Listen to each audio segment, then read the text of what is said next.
Blanche-Neige, d'après les frères Grimm. Il était une fois une reine qui cousait devant sa fenêtre. C'était l'hiver. Il neigeait. La reine se piqua le doigt avec son aiguille et 3 gouttes de sang tombèrent sur la neige. « Oh !» soupira-t-elle alors. «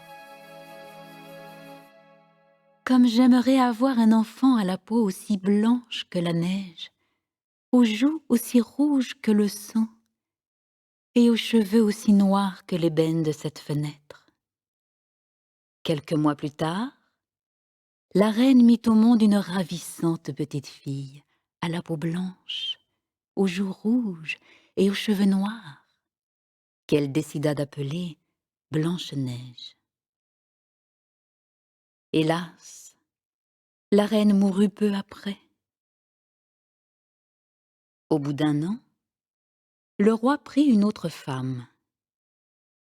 La nouvelle reine était très belle, mais très fière et orgueilleuse. Elle ne pouvait pas supporter qu'une autre soit plus belle qu'elle. Elle possédait un miroir magique. Chaque fois qu'elle s'y admirait, elle lui demandait « Miroir, gentil miroir, dis-moi, dans le royaume, qui est la femme la plus belle ?»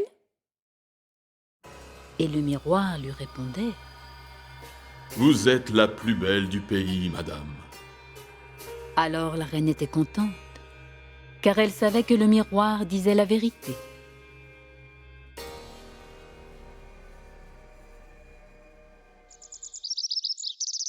Le temps passait, et la petite Blanche-Neige grandissait. Chaque jour, elle devenait plus jolie. Et quand elle eut 7 ans, elle était belle comme le jour. Aussi, un matin, quand la reine questionna son miroir, « Miroir, gentil miroir, dis-moi, dans le royaume, qui est la plus belle des femmes ?» Le miroir lui répondit « Dame la reine, ici vous êtes la plus belle. Mais Blanche-Neige l'est 1000 fois plus que vous. » Quand elle entendit cela, la reine devint verte de jalousie. L'idée la prit de se débarrasser de Blanche-Neige. Elle fit venir un chasseur et lui ordonna « Prends l'enfant et emmène-la au loin dans la forêt. Tu la tueras et tu me rapporteras son foie pour me prouver qu'elle est morte. »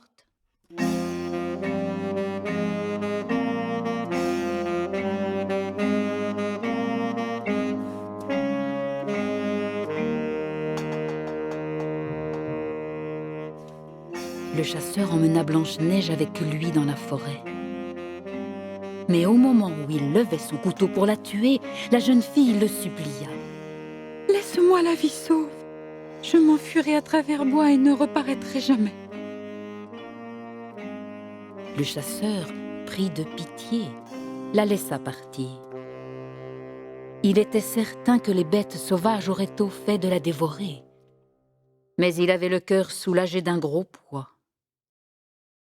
Comme un marcassin passait par là, il l'abattit et rapporta son foie à la reine en lui faisant croire que c'était celui de Blanche-Neige.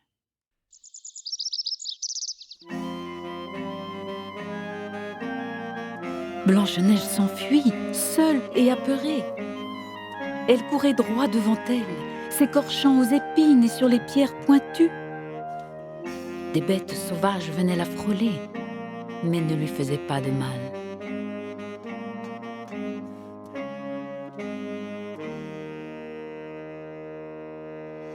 Quand tomba la nuit, elle aperçut enfin dans une clairière une toute petite maison.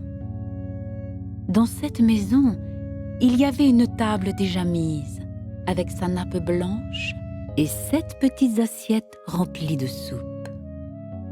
7 petits lits s'alignaient côte à côte le long du mur. Blanche-Neige avait si grand faim et si terriblement soif qu'elle mangea un petit peu dans chaque assiette, grignota un peu de chaque pain, puis but une gorgée dans chaque gobelet. Après, comme elle était très fatiguée, elle voulut se coucher. Mais aucun des lits n'était à sa taille. Celui-ci était trop long, celui-là trop court, un autre trop étroit. Bref, elle les essaya tous, et le 7e lui alla parfaitement. Elle s'y allongea et s'endormit.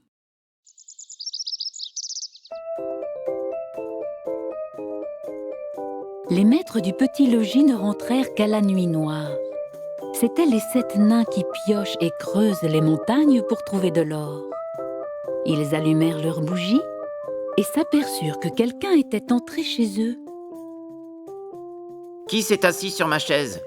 Demanda le premier. Qui a mangé dans mon assiette? Fit le 2e. Qui a mangé un morceau de mon pain? Dit le 3e. Qui m'a pris un peu de ma soupe? Demanda le 4e. Qui a sali ma fourchette? Questionna le 5e. Qui s'est servi de mon couteau? Interrogea le 6e. Qui a bu dans mon gobelet? S'inquiéta le 7e enfin.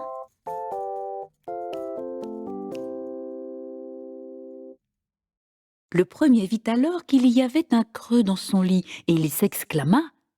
Qui s'est allongé dans mon petit lit? Les autres s'écrièrent les uns après les autres. Dans mon lit aussi, quelqu'un s'est couché. Dans mon lit aussi, quelqu'un s'est couché. Dans mon lit aussi, quelqu'un s'est couché. Dans mon lit aussi, quelqu'un s'est couché. Dans mon lit aussi, quelqu'un s'est couché. Tous, sauf le 7e qui trouva Blanche-Neige dans son lit. Il appela les autres qui poussèrent des petits cris de surprise et d'admiration en levant haut leur lanterne pour éclairer Blanche-Neige. Oh la belle enfant, Chuchotèrent-ils. Comme elle est mignonne. Laissons-la dormir. Nous lui demanderons demain matin ce qu'elle fait là.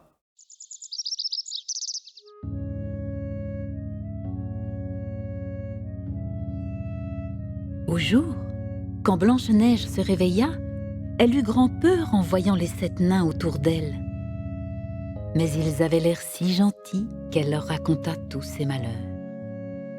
Aussitôt, les nains scandalisés lui proposèrent de rester chez eux. Avec nous, tu ne manqueras de rien. En échange, tu t'occuperas de notre ménage. Mais fais bien attention. Si la reine apprend que tu es toujours vivante, elle essaiera encore de te tuer. Alors, surtout ne laisse entrer personne quand nous irons travailler dans la montagne. En effet, quelques jours plus tard, la reine interrogea à nouveau son miroir magique. « Miroir, gentil miroir, dis-moi qui est la plus belle du royaume. » Dame ma reine, Répondit le miroir. vous êtes ici la plus belle. Mais Blanche-Neige, sur les monts, là-bas, chez les 7 nains, est 1000 fois plus belle que vous. À ces mots, la reine comprit que le chasseur l'avait trompée, car elle savait que le miroir ne pouvait pas dire de mensonge.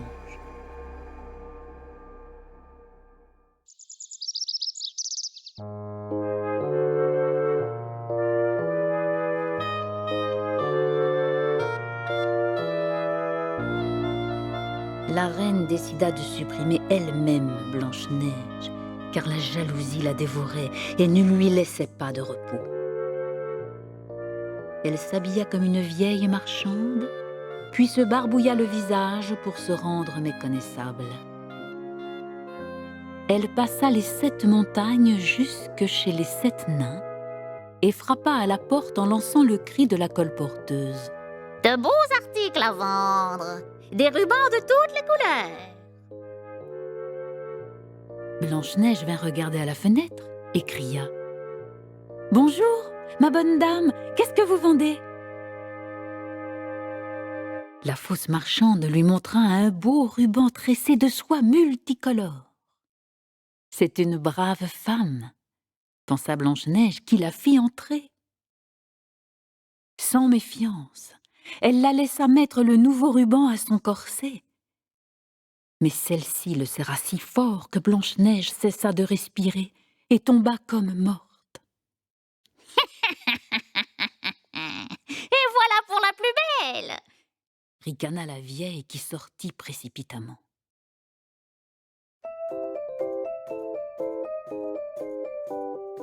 Le soir venu, les 7 nains rentrèrent à la maison. Quel ne fut pas leur effroi en découvrant leur chère Blanche-Neige immobile comme morte. Voyant comme elle était serrée dans son corset, ils se hâtèrent d'en couper le ruban. Le souffle lui revint et elle se ranima peu à peu. Lorsque les nains apprirent ce qui lui était arrivé, ils lui dirent « Cette vieille marchande n'était autre que la maudite reine. À l'avenir, garde-toi bien et ne laisse entrer nul être vivant quand nous n'y sommes pas. » La méchante femme, aussitôt rentrée chez elle, questionna son miroir. « Miroir, gentil miroir, dis-moi dans le royaume, quelle est de toutes la plus belle? » Dame la reine, ici vous êtes la plus belle. Mais Blanche-Neige, sur les monts là-bas, est 1000 fois plus belle que vous. Répondit à nouveau le miroir. Son sang s'arrêta quand elle comprit que Blanche-Neige était toujours en vie.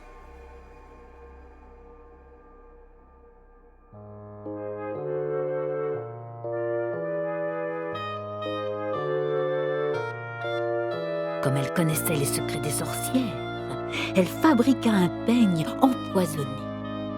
Ensuite, elle s'habilla et se grima en vieille femme, mais avec un autre air que la fois précédente. Ainsi travestie, elle retourna chez les 7 nains, frappa à la porte et cria. « Bons articles à vendre! Bons articles! » Blanche-Neige regarda dehors et cria. « Allez-vous-en, je ne dois laisser entrer personne !» « Il n'est pas défendu de regarder, » répondit la fausse vieille en lui montrant le peigne empoisonné. La petite le trouva si beau qu'elle ne put résister. Elle ouvrit la porte pour l'acheter. « Et à présent, » lui dit la vieille, « je vais te coiffer un peu. » Mais à peine la vieille avait-elle commencé à la peigner que le poison foudroya Blanche-Neige, qui tomba de tout son long et resta là, sans connaissance.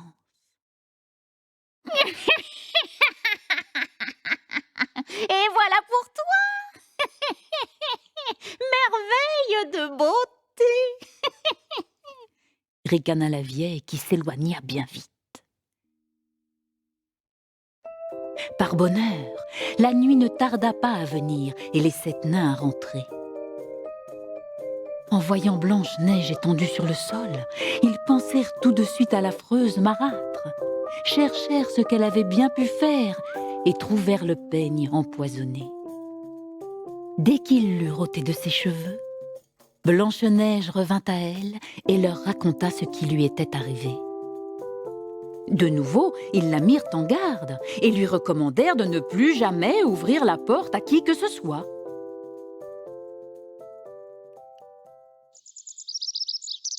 Dès son retour, la reine s'assit devant son miroir et lui demanda « Miroir, gentil miroir, dis-moi dans le royaume qui est la plus belle des femmes? » Et le miroir répondit encore. Dame la reine, ici vous êtes la plus belle. Mais Blanche-Neige, sur les monts là-bas, est 1000 fois plus belle que vous.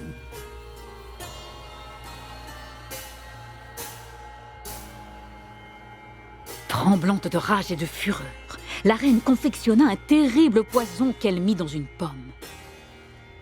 Celle-ci était si appétissante que nul ne pouvait la voir sans en avoir envie.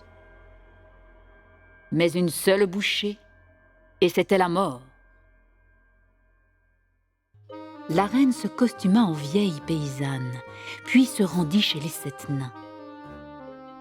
Quand elle eut frappé à la porte, Blanche-Neige passa la tête par la fenêtre et dit « Je ne dois ouvrir à personne !» « Cela ne fait rien, susurra la fausse paysanne.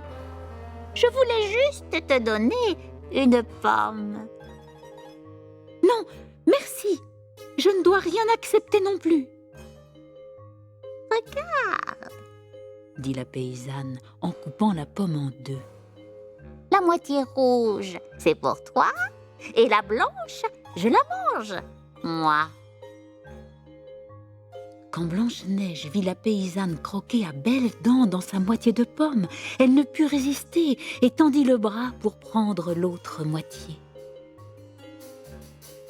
Hélas, la première bouchée était à peine dans sa bouche que Blanche-Neige tomba morte sur le plancher. La reine s'écria dans un grand éclat de rire. Cette fois, les nains Ne pourront plus te ranimer. Dès que la méchante femme fut à nouveau devant son miroir, elle le questionna. Miroir, gentil miroir, dis-moi dans le royaume, quelle est de toutes la plus belle des femmes? Alors enfin, le miroir répondit. Vous êtes la plus belle du pays, madame. Et là, le cœur de la reine fut apaisé, autant que puisse être apaisé un cœur envieux. Le soir, quand les nains rentrèrent de la montagne, ils découvrirent Blanche-Neige étendue sur le plancher. Ils cherchèrent partout s'ils ne trouvaient pas quelque chose d'empoisonné. Ils lui délacèrent son corset, ils peignirent ses cheveux, mais rien n'y fit. La chère petite était bien morte. Alors, ils l'allongèrent sur son lit, et tous les 7, ils la pleurèrent pendant 3 jours. Puis, ils la couchèrent dans un cercueil de verre. Ils écrivirent dessus son nom en grandes et belles lettres d'or, indiquant aussi qu'elle était une princesse, fille de roi. Ensuite, les nains portèrent le cercueil en haut de la montagne. Et depuis ce jour, il y eut toujours l'un des 7 nains qui y resta pour la garder. Et les bêtes y venaient aussi et pleuraient Blanche-Neige. Le temps passa, mais elle était toujours aussi belle, avec sa peau blanche, ses joues rouges et ses cheveux noirs. Elle avait l'air de dormir.